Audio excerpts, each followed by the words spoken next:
या कीर्तनकाराने 17 वर्षांच्या मुलीवर मारहाण करत अत्याचार केलाय.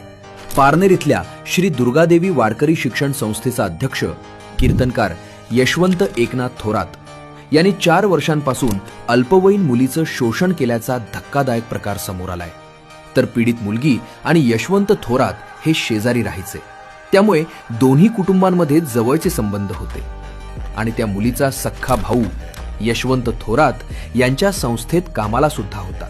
याच संधीचा फायदा घेत यशवंतने मुलीवर वाईट नजर टाकली. ती घरी एकटी असताना तो जबरदस्ती करायचा. तिने विरोध केल्यावर तिला धमकी द्यायचा, मी 2 हाफ मर्डर केले आहेत, कोणाला सांगितलंस तर तुझ्या आई वडिलांना आणि तुझ्या भावाला मारून टाकीन.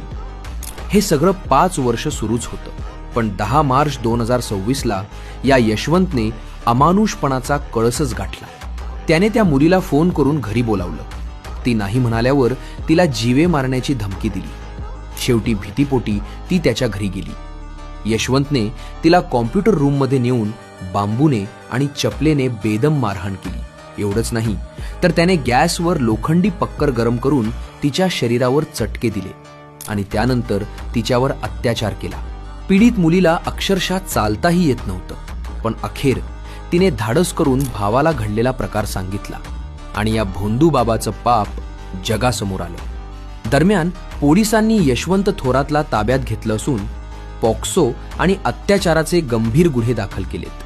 त्यामुळे समाजात अशा भोंदू महाराजांपासून सावध रहा आणि ही माहिती सर्वांसोबत शेअर करत या घटनेचा निषेध कमेंट्समध्ये व्यक्त करा.